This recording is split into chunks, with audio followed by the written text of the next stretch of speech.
it's not about actually agreeing with everything that we're saying. It's just there to spark something. Somebody sent a message that made me really think that was the case, because they were saying, oh, these dudes are telling Muslims to take their money and their resources and their families and taking it to Africa, taking it to Malaysia, taking it to Egypt. Being able to go to different countries. Here's how we got in. This is how much it costs. This is this. Actually on the ground. So YouTube deleted the channel. Mm-hmm. So why are you back on YouTube? Can we go in now? Yeah. They can't say, listen, you better monetize to begin. Yeah. You know what I mean? So they thought, well, switch. Now you might be right, because even I intentionally demonetized the stuff.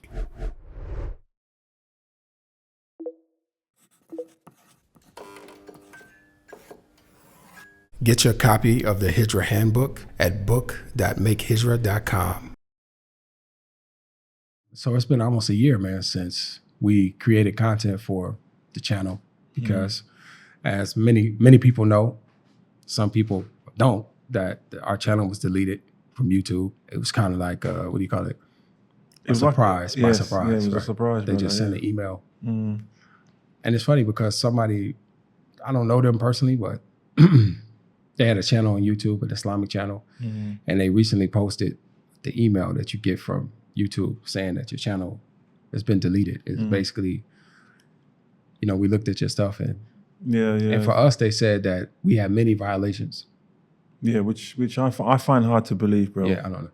We didn't really. I think maybe if you want to think about the rainbow community stuff that we might have talked about, but still, I thought it wasn't that hard. Yeah, but not even that. Sorry to cut you, bro, but not even that, because they wouldn't have let so many violations happen and not give us a warning shot. Well, yeah, that's something else. Do you know what I'm saying? They would have sent us a warning letter or a warning email or something, or even just basically struck that one video. Yeah, right. Do you know what I mean? And we would have probably deleted it, because it's not worth losing all the content that we had. Exactly that. I think we had we had well over 500 videos on there. I know, bro. It broke my heart when you sent me a copy. When you sent me a copy of that, like, my heart sunk, man. Yeah, I mean, it was totally unexpected, man. Yeah. Like, if we were in violation and we were pushing forth something, and we could expect it, the blow would have been a lot easier to take. Yeah, if we were talking controversial stuff, you know what I mean? Like, if we were making controversial stuff and we were there with our fingers crossed, thinking, "Don't strike it, don't strike it, don't," and it happened, it's like, all right, well, we got struck. But it wasn't even a strike, man. It's a total deletion. Total deletion. Yeah. I mean, I have my theory about that shit. I do too, man. What's your theory, man? Okay. Just tell me your theory. What you think? I think it all stemmed from, remember when we had the open discussion about monetization? Right. Yeah. And I think it was like a 2-hour video, and it was live for 2 hours, and we were talking to the Sheikh about the pros and cons and blah, blah, blah.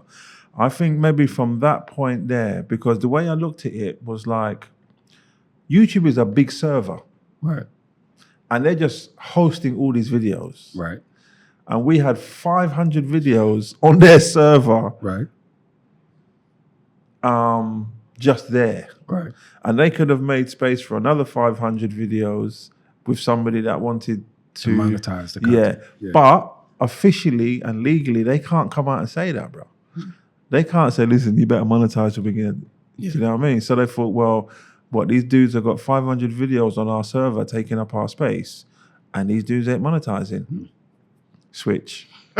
Now, you might be right, because even I intentionally demonetize the stuff, like, because you have that option when you upload it and all that to choose if you're going to monetize it or not. And no, all of them were not monetized. So maybe, man, I have a different theory, man.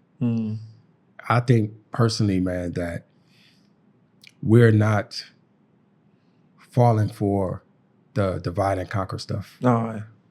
Right.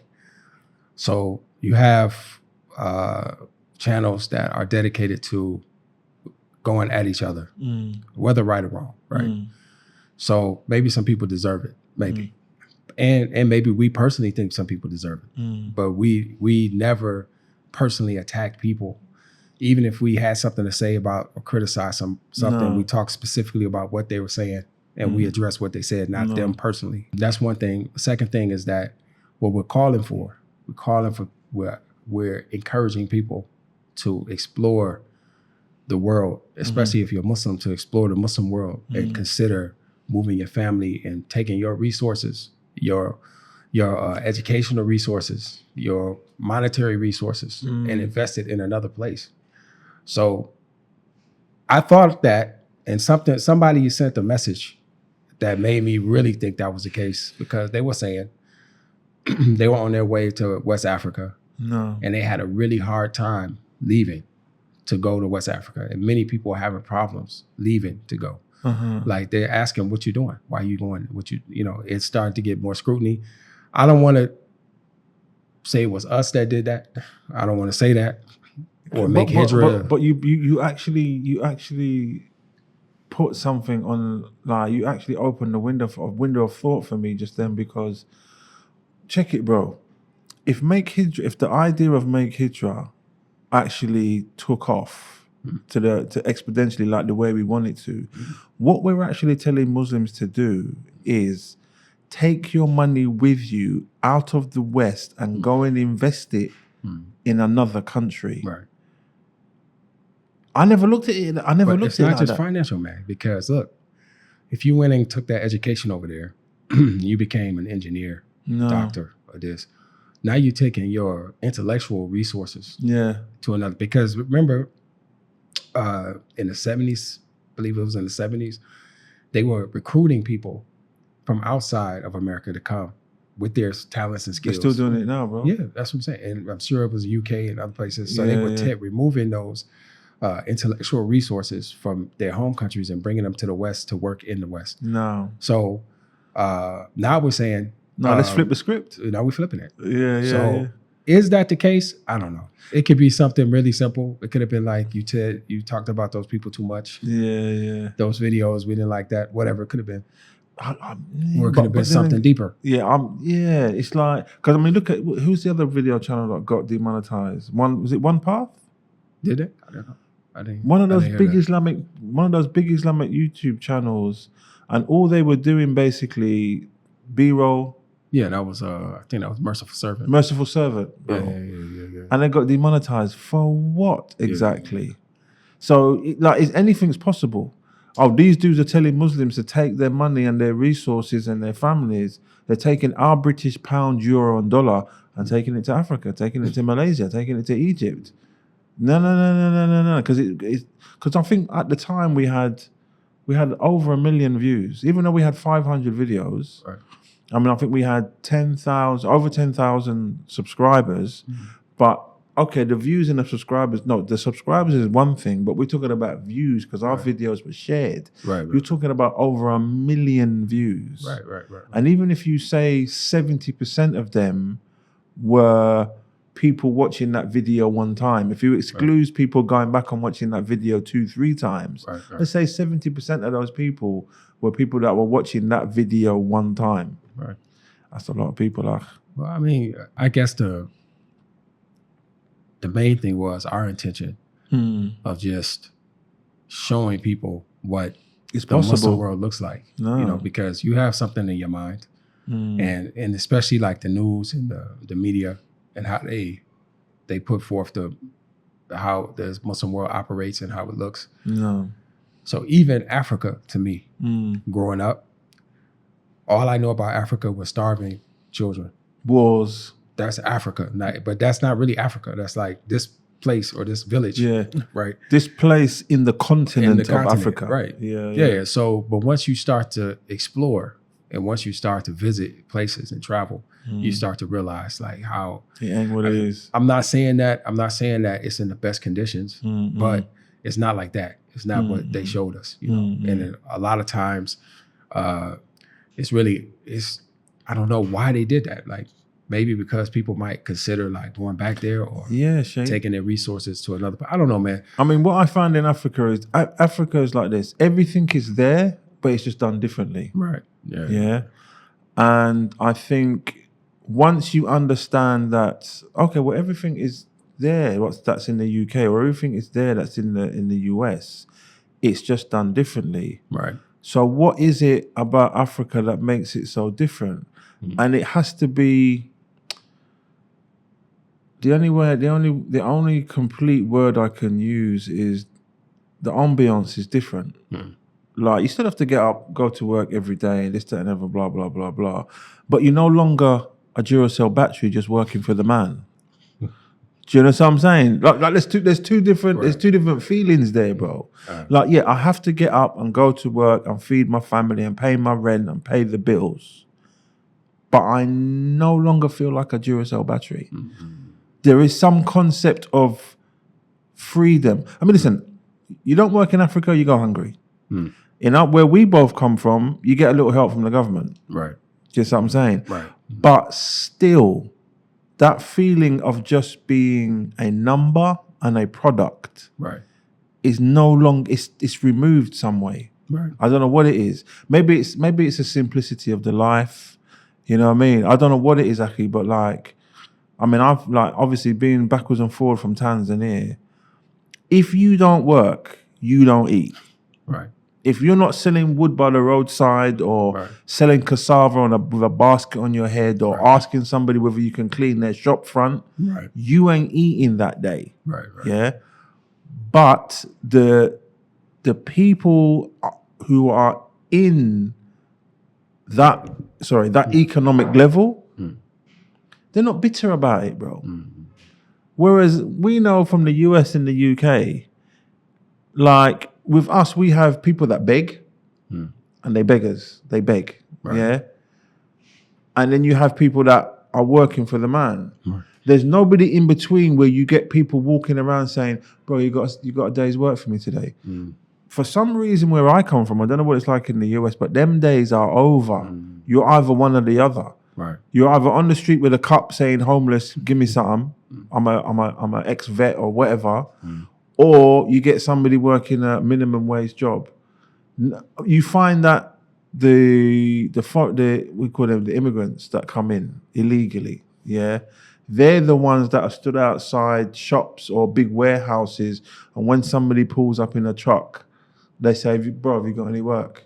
But you'll never find a native doing it. I know in the UK, I didn't pay attention to that, to be honest, man. Bro, that's interesting. Yeah, you'll never find a British man outside like a builder's warehouse waiting for a fella to pull up and say, "Bro, you got a day's work for me." You always find the Lithuanians, the Kosovans, you know what I mean, the Romanians, the foreigners, let's just say. Right. When a truck pulls up and say, "Bro, you got a day's work for me." But you don't find a British man doing it. But you'll find another Brit in a shop window sleeping rough with a cup saying homeless. Yeah. Or you'll find him complaining about working for minimum wage. Do you see what I'm saying? There's something about that dichotomy where if you compare to what, and I can only use Tanzania as an example, where with the Africans, and again I'm only speaking about my Tanzanian experience, you only find the people that are begging that are disabled. If that person, a man, woman, or child, is able-bodied to get up and do something, he's doing something rather than having to beg. Right. And here's the thing: is I've never sensed any bitterness in them having to do that. Like, we're at the coach. I'll give you one example and I'll let you jump in. We're at the coach stop, yeah, and you got guys running up to the bus with boxes on their head, selling biscuits, drinks, peanuts, whatever. And they're doing that day in, day out, day in, day out, day in, day out. And there's about 20 of them running at the same bus. But there's no infighting. There's no "I was there first." Right. And they're just doing a day's work for a day's money. I don't know how much they're earning. They're probably earning literally peanuts they're earning. Right. But they're actually out doing something, knowing that that's their purpose. Right. Not feeling like, "Well, I'm just a Duracell battery working for the man, Jake." And I think that has a lot to do with it, bro. Yeah, you're probably right. You know what I'm saying? I think it's mindset. I wanted to touch on this thing, man, because people listening might say, "Okay, so YouTube deleted the channel. So why are you back on YouTube again?" Right? And I guess that can bring us to the next points, right?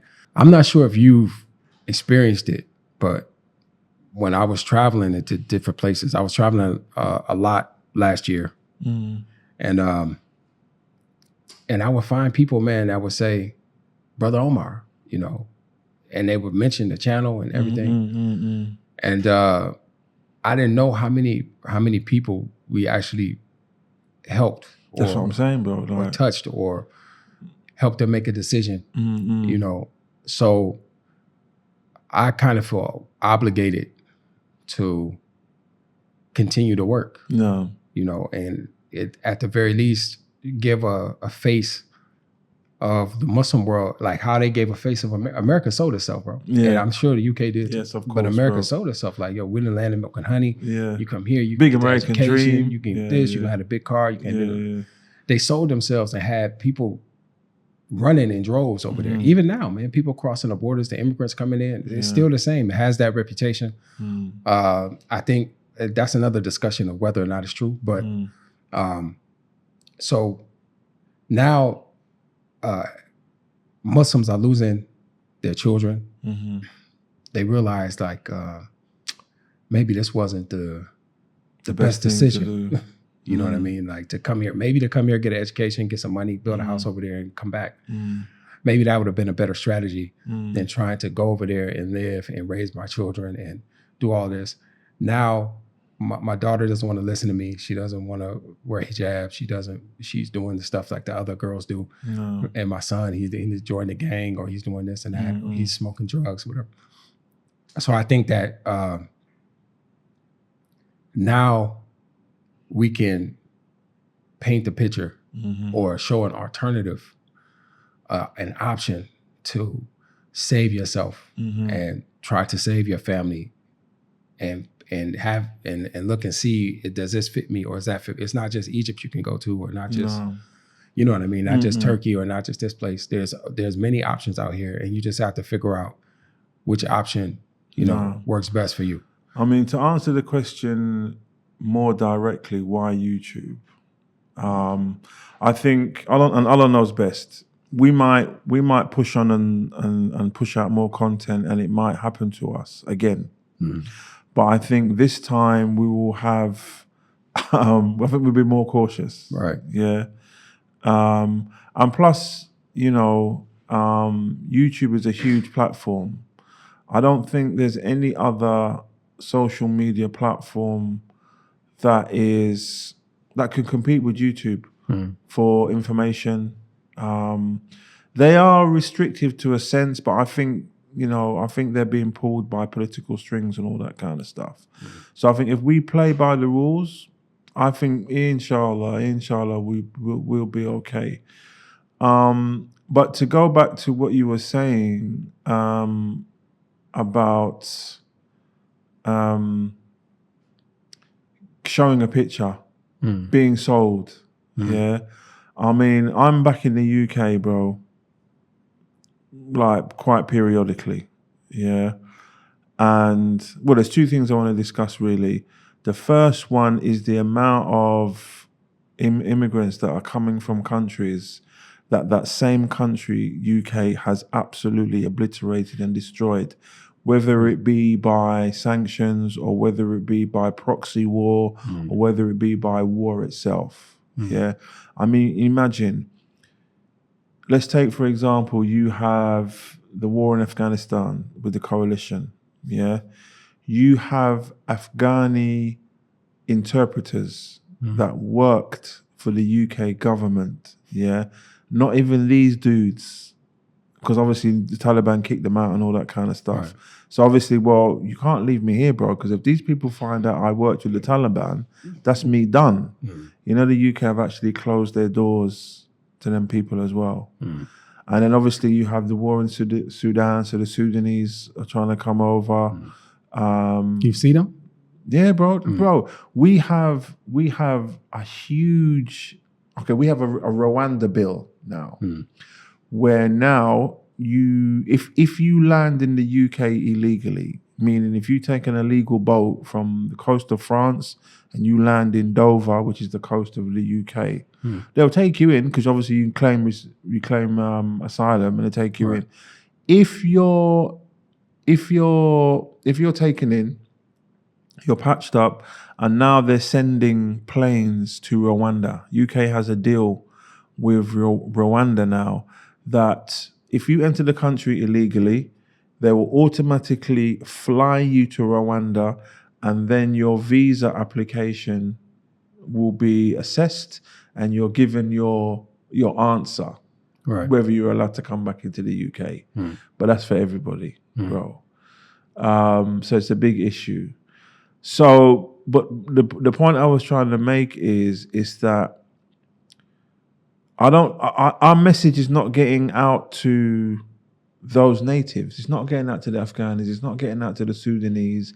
It's not getting out to those people who are related to those people that are coming over illegally on the boats. Yeah. So even if we were to have, even if we were getting to American and UK natives who have relatives in those countries who are actually thinking, I need to get to the UK. I need to get to the US. I need to get to France. I need to get to England. And if we're able to influence one person, bro, to say, look, it's not as good as. Listen, I know we're coming from war-torn Sudan. Right. Yeah, but my journey from the Sudan to the shores of the UK, that's taken me 18 months to the year.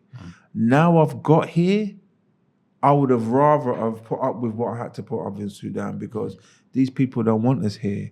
They're racist. On top of that, I'm Muslim. Do you know what I'm saying? Look what they're doing in Philistine, for example. It's like, and I think the message that we're giving out, even though it's not directly about those political situations, I think any sensible individual is going to put their current situation and link it with what we're proposing, and 1 and 1 makes 2, bro.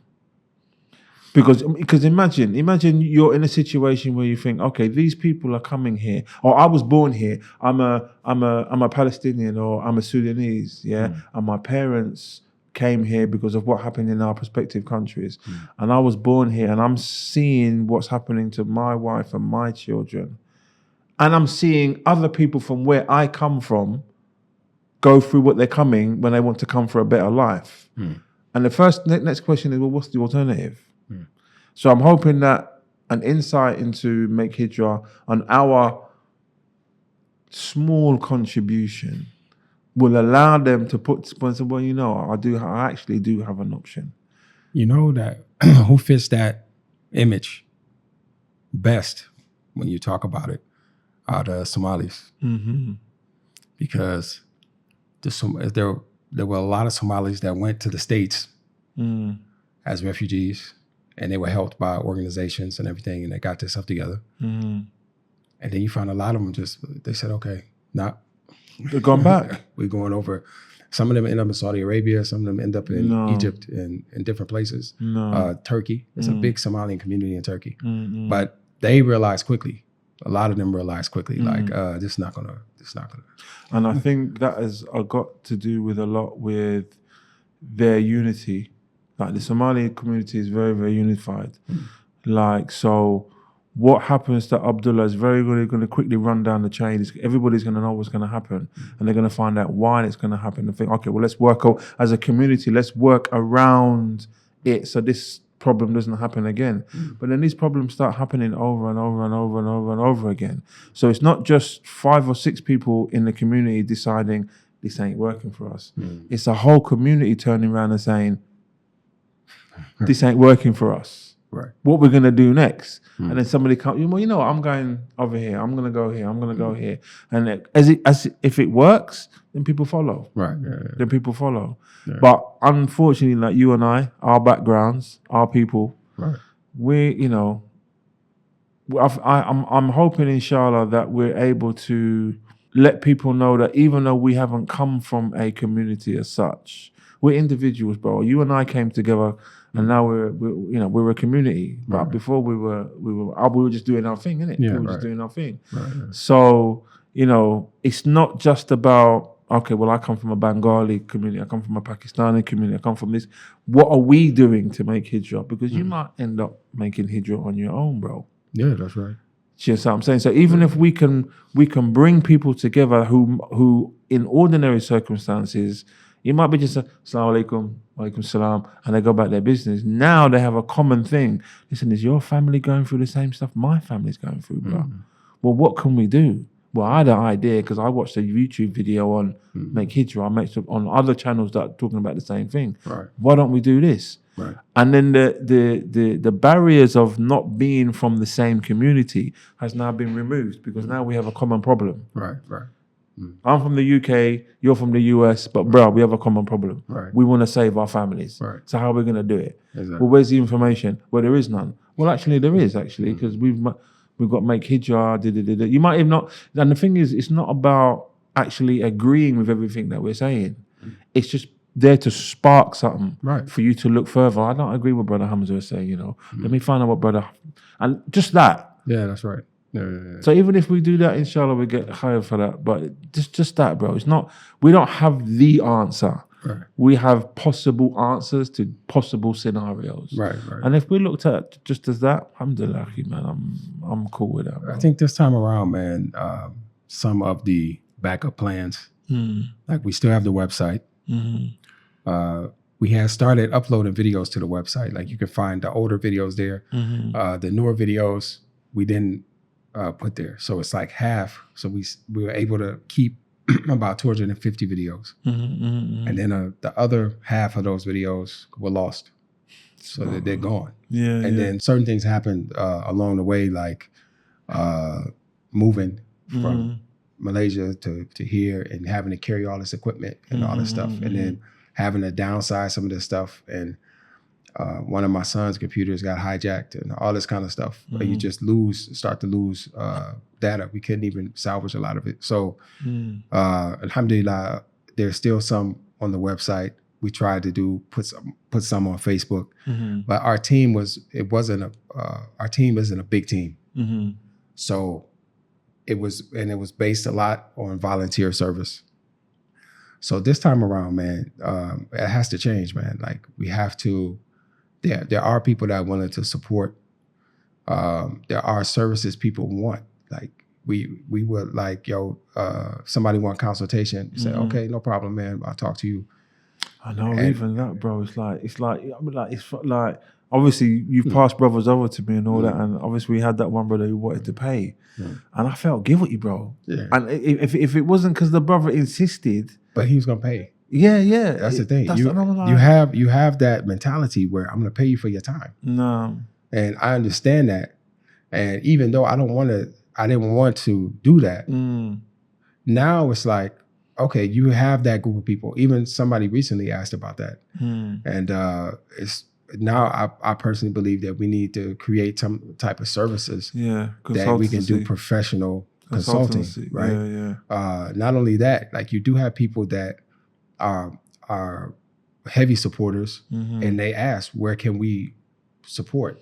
So we do need to create those ways. Avenues, create the avenues so that people can support. And then that way we can keep up with the company. Yeah, we can do this thing full time. We can make sure that everything's backed up. We can have like YouTube decide to delete. Okay, no problem. Go over there. Come to the website. It's all there and it's continuing. It's in the newsletter. Yeah. Then the types of content and being able to go to different countries and act as if, okay, here's how we got in. This is how much it costs. This is this.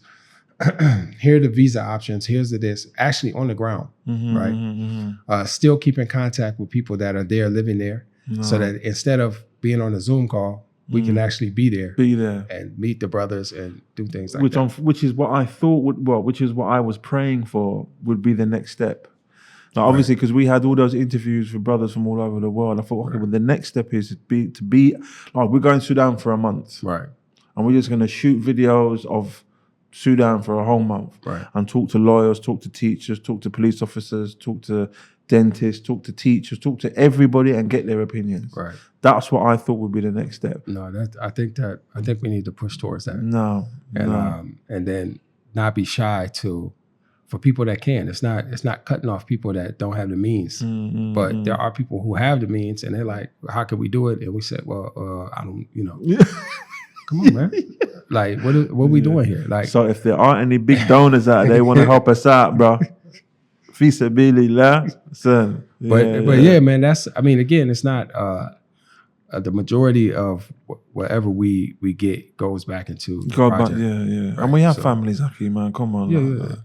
Our families need to be compensated, Aki. Right. Like, no, they do, Aki. It's bad to, because obviously this is what we was fighting against, which is why the whole thing, that the whole discussion that we had about monetization was, okay, the whole discussion about us monetizing the YouTube channel, I don't think we didn't fall out about it because I couldn't say you were wrong. Because we did start this thing fi sabilillah, and long may it continue. We wanted it to continue to be fi sabilillah, but then bills had to be paid, Aki. So that, which is why I said, just switch on the ads, man. And then obviously you had your concern about obviously what people would be seeing and all that, and we had to take it into consideration. So listen, I think it was a necessary discussion, and I think what happened to us through YouTube was a learning curve. Right. It was a learning curve, which is why I'm kind of glad we never actually came to a conclusion as to whether we should monetize or shouldn't monetize. Right. I think by YouTube doing what it did, and us sat across the table with each other now discussing what the future is going to hold, what happened had to happen, bro. Yeah, alhamdulillah. Of course. You know what I mean? Alhamdulillah. So I mean, so we've been off the scene for a minute. So what's going on with you? Well, I was doing the Hijrah Diaries, Hamza's Hijrah Diaries. I was going backwards and forwards from my family in Tanzania and basically documenting what I was doing in Tanzania and what I was doing in the UK. And obviously I had my phone set up in my little car at the time and all that kind of stuff. Nothing from then has much changed except what I plan to do in the future, which is obviously to now purchase property in Tanzania. I don't think anything is going to change with me much in the UK, apart from going to work in the UK. I mean, to be honest with you, bro, because we were just discussing in the car, like, if I could leave the UK and come here and work with you guys and you know what I mean, that could earn my income for me not to have to go back to the UK. But a spark came into my mind and I'm thinking to myself, well, brothers who are going to be in that same position. So is it wise for me to basically change up what I'm doing? Should I continue to work in the UK and document what I'm actually going through and what I have to do to go back to be with my family, so that if somebody else is in that position now, I say, I'll just go to make Hijrah because it's all documented there. Brother Hamza's Hijrah Diaries is there. So we like, I just want the viewers to understand that this ain't an entertainment for money thing. Right. This is basically us laying the path. And if you choose to jump on that same path, these are the possible things that you're going to come across, because both Brother Omar and Brother Hamza have been through it. Right. Brother Omar's situation is different from Brother Hamza's situation. So, all right, Hamza is having to leave his family for months at a time to go and work to support his family in another country. How is he doing it? How is he earning? How much is he earning? How much is he sending home? What's the tax situation? Where's he staying? What are his long-term plans? Because he can't be wanting to do that for a long term, surely. Just what I'm saying. Right. So it's like, okay, do I continue to do that? Do I continue just to, you know what I'm saying? But then my family. I don't think you should. Yeah, I know. I don't think I should either, folks. You know what I mean? But nah, because I think it's it's based on what opportunities present themselves. Yeah. You know what I'm saying? Because right now it's something that you need to do or you have to do. Yeah, I have to. Yeah. So if a new opportunity comes about that you can still accomplish that goal, then why not? Like don't try to struggle just for that. Because really you already have enough information to tell people what that's like. Yeah. Sometimes it could be like, man, just it's just a, what do you call it? Like just a cycle, just a loop. No. I'm going to the UK and going back here. I'm going to UK. So I'm thinking more or less like, what should be happening in the meantime? What are you accomplishing there in Tanzania? For example, not you, but say anybody. If they're leaving their family, okay, I'm shooting this money back. What they doing? They eating fried chicken. They going out to eat and they enjoying it. What are you getting out of it? Are the kids memorizing Quran? Are you paying for extra classes? No. Because if that's the case, like you'll find people, they went home driving taxi, sending money back, and sent the kids through college and everything. No. Here. No. You know what I mean? So it wasn't just about going back and forth like that. Yeah, yeah. And then finally, at some point, they can stop doing that because maybe they had money put over here, money over here. They bought an apartment. They did this. Yeah, yeah. And now they can come back and retire. They come down. I'm retired now. Yeah. And they got money, if they had a retirement plan, whatever, they have money coming in, and like that. I think the one thing that goes through all that is never giving up, bro. Yeah. Because no father wants to work away from their family, bro, like for months at a time. No, man. But obviously we know what the goal is. The goal is to please your Lord. Right. So at least if my family is safe, my children are being educated, my family and my children are eating good, they got a roof over their head, and I have to sacrifice being away for a couple of months, bro. Yeah. But the issue is, it's like I said in a lot of the videos, the Hijrah is a journey. Because we always have assumed that, okay, yeah, Hijrah is moving from one place to the other, but it's not just about throwing your belongings in a, what do you call it in America, a U-Haul. All right. Yeah, it's not just about chucking your stuff in the back of a van or getting it shipped out to a place, moving into a beautiful apartment, and then we live happily ever after. No. Like whoever if you got the dough to do that, Bismillah, like great. But I would say most of us, I think that's what Make Hijrah does, bro. I think Make Hijrah basically gives you the full spectrum. If you've got the finances to move from here to there and set up, great. Do you know something? We can basically tell you how to save your money. Don't do this, don't do that. Go to this person, go to that man, because you can afford to do it. Right. But there are other people who are lower down the food chain. Yeah, bro, I'm working in a warehouse, but I know I need to get my family out of this joint. Well, bro, this is what I did. I did A, B, C, D, and E. It's going to take you longer. Right. It's going to sleepless nights. But if you keep being persistent, inshallah, like Allah has promised, He's going to open those doors for you. You know what I mean? But you can't just, or any individual, whether it be male or female, married or divorced, single, whatever, you ain't going to jump on this thing and say, yeah, I'm going to make Hijrah. Because you've made a statement, you've said it now, so now it's been recorded. So Allah's going to turn around and say, all right, you want to make Hijrah? Get around that first. If you believe He's going to, you know what I mean? Allah has promised to open the doors and make it. Food and shelter has been promised. And I left the UK in 2010, I believe, or 2011, I believe, and I came here. Yeah, and I came here with £3,000 in my pocket. Yeah, and I've gone on from strength to strength to strength. I've never gone hungry. I've never not been able to feed my family and pay my rent and pay my bills. Just what I'm saying. Right. But during that journey, Allah may decide, I'm going to put that issue in front of you. I'm going to put that issue, because you made the statement. You're making Hijrah for me. You're making the Hijrah to come closer to me. Oh, well, let me put that to the test. I'm going to give you that test, this test, that test, this test. And it's real, folks. It's real. It's real. So Allah just testing your perseverance. Do you know what I'm saying? Right. So, yeah, I think as a service, we're just here to help everybody. No matter how high you are up on the food chain, whether you're working whether you're cleaning the streets, whether you're working in a warehouse, doesn't matter what you want to do. As long as you want to make Hijrah for Allah, we're here to help. We're here to help. Alhamdulillah. Can we go in now? Yeah. That's it.